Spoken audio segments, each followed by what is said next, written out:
newspaper clippings in my hands.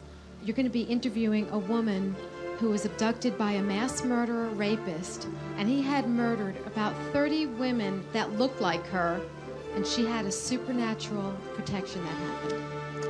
Thank you, Jamie. David, as I said before, this gift intrigues me. You say it just kind of bubbles up. Tell me a little bit about this gift of prophecy. Well, the gift of prophecy, is, when you read, the 9 gifts of the Spirit, you'll find that there's a word of knowledge, word of wisdom, and then the gift of prophecy.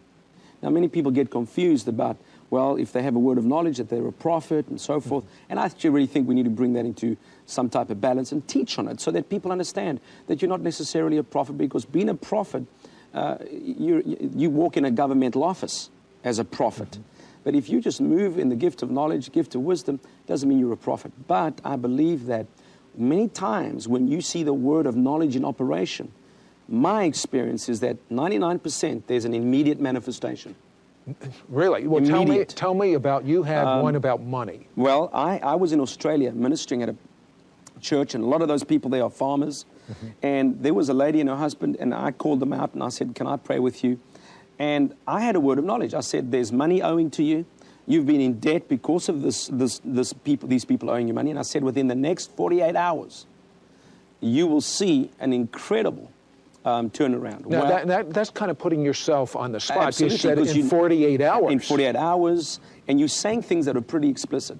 Well, in 48 hours, what little I know, they were selling hay. They were buying hay or growing hay, compressing hay and sending it to Japan, and they were owed $25,000. Well, within 48 hours of that word of knowledge, they received a check for the full total. And it didn't just happen in Australia. I was in Hawaii, and I was with a church in Maui, Hawaii, Assembly of God Church. And I ministered to this lady and said to her the same thing. I said, ma'am, I just believe that you're coming into some finances. I gave her a time. I said, within the next week, you will have more money than you can handle. In actual fact, I said to her, you will need to hire an accountant. Well, after the service, the pastor brought me into his office, and he said, brother, that you're out of order. Why? That woman lives in a bus. She has no income. She is on the poverty line. She's a street person. Well, not really. I mean, she was going to church, but she lived in a bus. I mean, she was poverty-stricken. She had a family, but destitute, really. Well, what happened was she was married to a man many, many years ago. They got divorced, but he continued to pay into an insurance, and she was the beneficiary. And he had passed away, and within 1 week received, I don't know how many thousands of dollars, but more than she could handle, and she had to hire an accountant. And that pastor phoned me and apologized. And you see, that's how God works. Now, sometimes, I believe we can miss it. But many times when God gives you a spontaneous word that there's no premeditation, you didn't have to meditate on, and it comes out supernaturally, there's a manifestation. That's what I've seen and what I've experienced. Have you missed it much? Yes, I have. There's been times... Now, I'm so glad you said that, because most of the people that I have talked to that prophesy say, I never have missed it. I'm glad I've got an honest prophet here. David? We miss it. We're dealing with the soulish realm, we're dealing with the spirit realm. Now, I always say to people, how many of you have, if you think about this, how many of us have drank water out of a hot hose on a hot summer's day, or a hose pipe on a hot summer? What does this taste like? It tastes like the hose. In other words, we're dealing with soulish things. And so many times, instead of hearing Rhema word, we are so connected to the Logos word, the word that we read, that when we see people, we want to speak. We incorporate what we already know. That's it. Instead of hearing Rhema.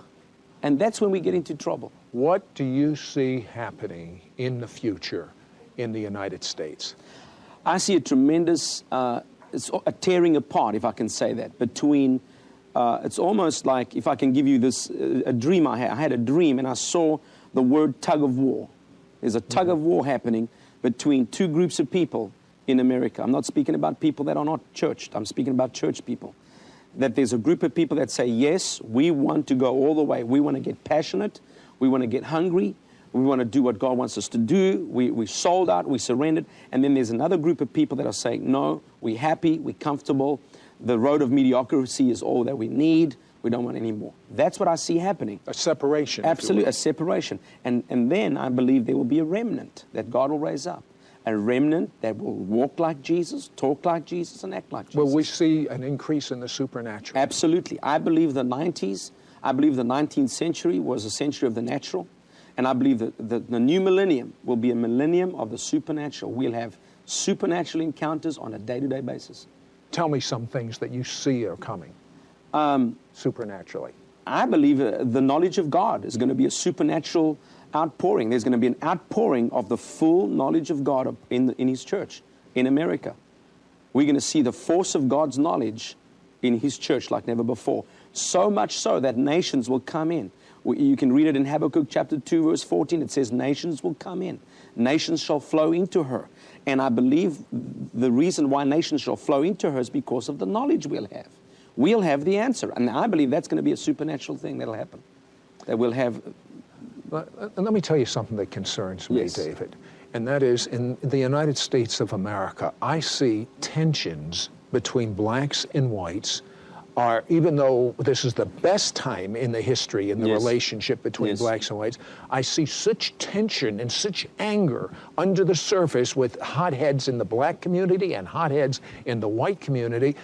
I don't see anything this country can do legislation-wise Yes. to stop horrible race wars. What's the answer? The answer is to stop ministering from behind a religious robe, stop trying to speak to each other from a platform, and start to get to know each other in the street. Get to know each other outside of the institution.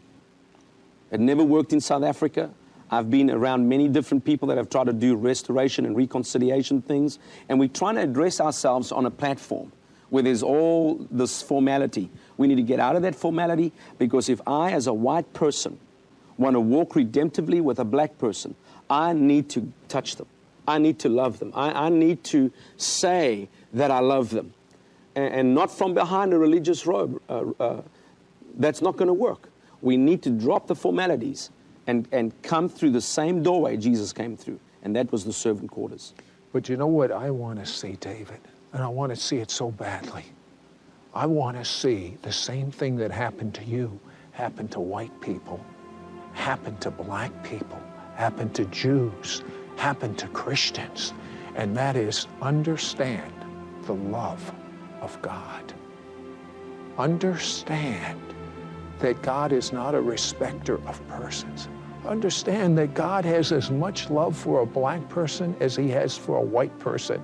He has as much love for a Jew as He has for a Gentile. God has so much more love than any